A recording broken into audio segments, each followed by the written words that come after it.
Hem pogut parlar amb una d'aquestes persones que hi té una persona enterrada, un familiar enterrat, i que hi va un cop l'any. Exacte, hem parlat amb Ramon Pujol, de 77 anys, que hi té el seu tietavi enterrat, Pedro Maria Pujol, que era un carlí advocat que va estar lluitant amb aquest terç de requeters, i amb el Ramon Pujol hem anat a Montserrat.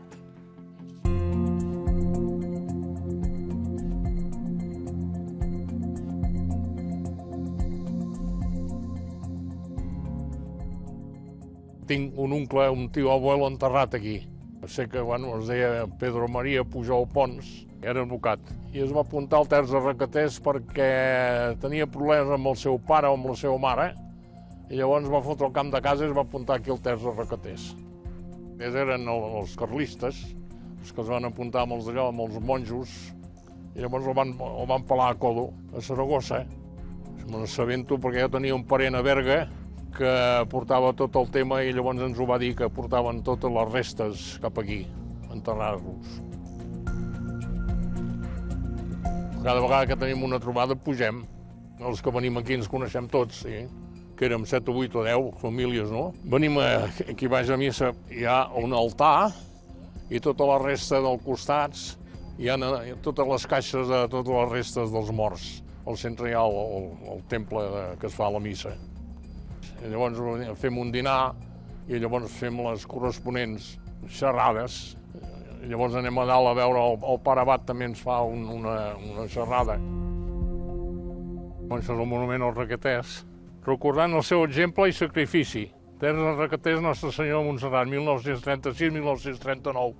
Amb el sacrifici que van fer per la guerra. Aquests es van posar al costat del Franco.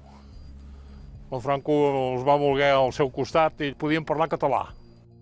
Eren patriotes i llavors o lluitaven al costat del Franco o tenien que lluitar al costat dels altres. Llavors no els hi va interessar. El requeter està en posició de tendido, que diuen en castellano. Ja hi van fer alguna gilipollada amb aquest monument també, I el van pintar o repintar, no sé què hi van fer-hi. Algú que no li interessava que hi fos. Sí, hi ha una bandera, sí. El terç té un signe al mig, com una espècie de creu. Bueno, aquests ho volen treure tot. Llavors, clar, arribem a un punt que no sé què faran aquesta gent. Això no s'ha de treure de res. No. Perquè es té que treure, no.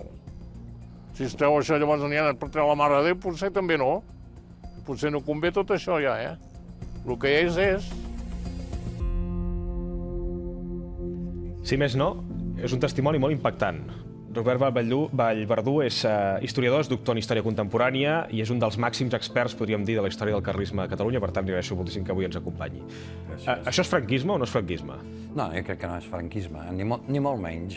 Però aquesta estàtua que ara veiem, aquest mausoleu franquista... No, el mausoleu no el van fer Franco, sinó que el van fer els mateixos requeters. Van tindre el treball d'haver d'anar cap a Codo, cap a Punta Targa, cap a Villalba dels Arcs, que era on va haver la gran mortaldat de requeters, i al cap de molts anys van anar a recollir les seves restes, no? I les van portar cap a Montserrat,